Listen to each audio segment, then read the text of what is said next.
नमस्कार, मैं अशफान शाह और आप देख रहे हैं डीसी न्यूज इंडिया। और मैं हूं वैष्णवी पांडे। आइए देखते हैं अब तक की 11 बड़ी खबरें।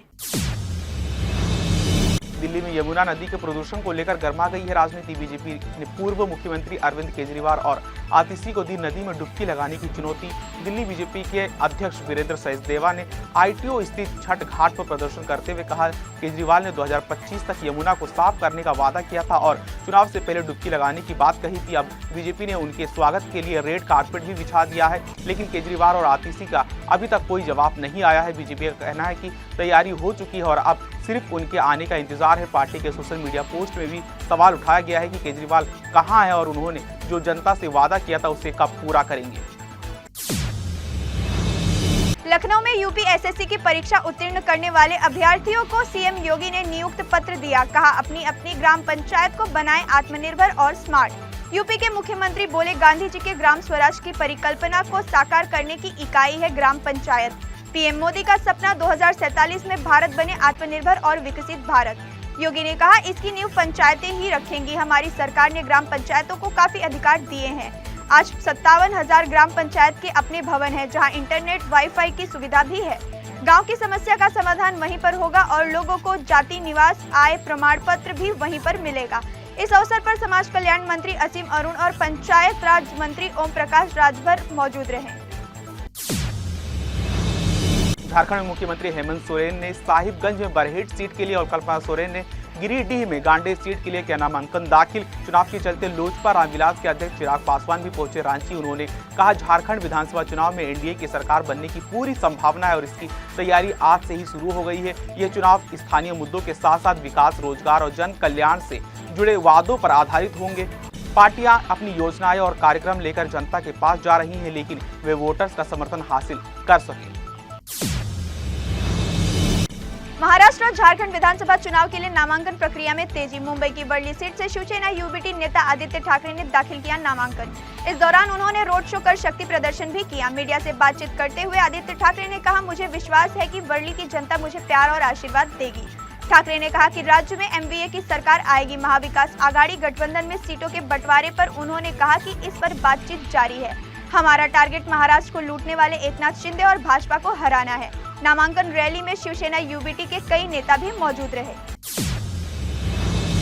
कनाडा के प्रधानमंत्री जस्टिन ट्रूडो मुश्किलों में भारत के साथ बढ़ते विवाद के कारण लिबरल पार्टी के कई सांसद उनसे नाखुश। 24 सांसदों ने ट्रूडो से मांगा इस्तीफा। सांसदों ने आग्रह किया कि 28 अक्टूबर तक इस्तीफा दे। ट्रूडो संकट को माना जा रहा है कि ट्रूडो के 9 साल के कार्यकाल की सबसे बड़ी राजनीतिक चुनौती।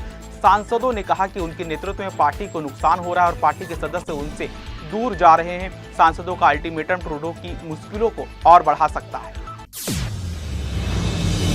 महाराष्ट्र सरकार ने सुप्रीम कोर्ट को बताया, मुंबई के बांद्रा क्षेत्र में बॉम्बे हाई कोर्ट के नए भवन परिसर के निर्माण के लिए जमीन की अगली किस्त दिसंबर तक सौंप देंगे। राज्य सरकार ने मुख्य न्यायाधीश DY Chandrachud, justice BR Gavai और जेपी पारदीवाला की विशेष अदालत को सूचित किया कि उन्हें अभी तक दक्षिण मुंबई में एयर इंडिया भवन का कब्जा नहीं मिला है, जहां बॉम्बे हाई कोर्ट शिफ्ट करने का प्रस्ताव दिया गया था। राज्य सरकार ने कहा कि 30.16 एकड़ जमीन का अधिकार चरणबद्ध तरीके से सौंप दिया जाएगा। 4.39 एकड़ की किस्त पहले दी जा चुकी है। दिसंबर तक अगली किस्त भी सौंप दी जाएगी।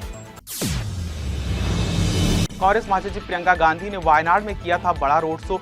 भाजपा की उम्मीदवार नव्या हरिदास ने प्रियंका को घेरते हुए रोड शो को बताया साल में एक बार आने वाला मौसमी त्योहार। उन्होंने कहा कि रोड शो में भीड़ दिखने के लिए लोगों को झूठ बोलकर त्रिशूर और अन्य जिलों से लाया गया। प्रियंका ने बुधवार को वायनाड उपचुनाव के लिए किया था अपना नामांकन दाखिल। प्रियंका के नामांकन में मां सोनिया गांधी सहित राहुल गांधी और कांग्रेस अध्यक्ष मल्लिकार्जुन खड़गे मौजूद रहे। राहुल गांधी के सीट छोड़ने के कारण खाली हुई वायनाड लोकसभा सीट पर 13 नवंबर को होगा मतदान।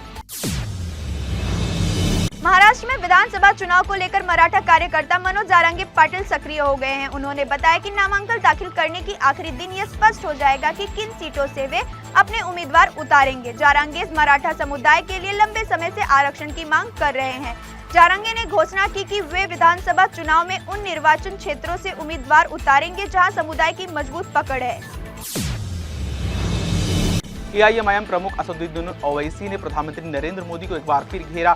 ओवैसी बोले, पूर्वी लद्दाख में भारत चीन के बीच पेट्रोलिंग पॉइंट्स पर हुए समझौते पर प्रधानमंत्री नरेंद्र मोदी ने 4 साल पहले देश को कहा था झूठ। ओवैसी का कहना है कि जब गलवान में झड़प हुई थी तब उन्होंने कहा था कि चीन भारतीय जमीन पर घुसपैठ कर रहा है। उन्होंने सवाल उठाया कि जिस एग्रीमेंट की बात हो रही है वो ना तो जनता ने देखा और ना ही संसद में इसको सही तरीके से पेश किया गया था। उन्होंने कहा कि अक्टूबर के बाद जब बर्फबारी शुरू हो जाएगी तब यह देखना मुश्किल होगा कि उन 25 पेट्रोलिंग पॉइंट्स पर क्या वास्तव में पेट्रोलिंग हो पाएगी जिन पर अभी नहीं हो पा रही। ओवैसी ने यह भी कहा कि असली स्थिति का पता अगले अप्रैल में ही चल पाएगा जब बर्फबारी के बाद स्थिति साफ होगी। ये बयान ओवैसी की उस चिंता को दर्शाता है कि चीन की स्थिति भारत की सुरक्षा के लिए एक गंभीर खतरा है और सरकार को इस मुद्दे पर अधिक पारदर्शिता बरतने की आवश्यकता है।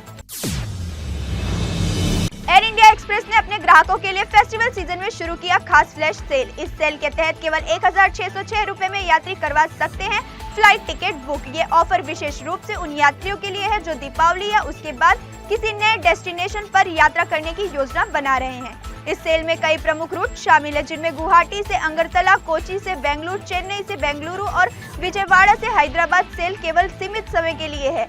सेल का लाभ लेने के लिए यात्री 27 अक्टूबर 2024 तक अपनी टिकट बुक कर सकते हैं, लेकिन यात्रा की तारीख 1 नवंबर से 10 दिसंबर 2024 के बीच होनी चाहिए। अभिनेता संजय दत्त ने हाल ही में मुन्ना भाई एमबीबीएस की तीसरी फिल्म को लेकर अपने विचार साझा किए। उन्होंने बताया कि वो भी निर्देशक राजकुमार हिरानी से बार-बार पूछते रहते हैं कि फिल्म कब आएगी, लेकिन उन्हें अब तक कोई स्पष्ट जवाब नहीं मिला। उन्होंने कहा कि फिल्म के प्रशंसकों को ये सवाल हिरानी से पूछना चाहिए। संजय दत्त ने अपने काम के प्रति जुनून का भी जिक्र किया और बताया कि 65 साल की उम्र में भी उनका उत्साह बरकरार है। संजय ने फिल्म इंडस्ट्री में आए बदलाव पर भी बात की। उन्होंने कहा कि पहले के समय में कलाकारों और क्रू के बीच ज़्यादा जुड़ाव और भाईचारा होता था, जबकि अब प्रोफेशनलिज्म बढ़ गया है। कलाकार अब शूटिंग खत्म करने के बाद अपनी वैनिटी वैन में चले जाते हैं, जबकि पहले ज़्यादा बातचीत और मेलजोल होता था। फिर भी संजय दत्त ने स्वीकार किया कि बदलाव जरूरी है, लेकिन उन्हें पुराने दिनों की याद आती है जब हर कोई अपने काम को लेकर ज़्यादा समर्पित और जुड़ाव हुआ महसूस करता था। तो ये थी अब तक की 11 बड़ी खबरें। देश और दुनिया की ताजा तरीन खबरों को देखने के लिए जुड़े रहिए डीसी न्यूज इंडिया के साथ। मुझे यानी वैष्णवी पांडे और मेरे सहयोगी असफान शाह को दीजिए इजाजत। नमस्कार।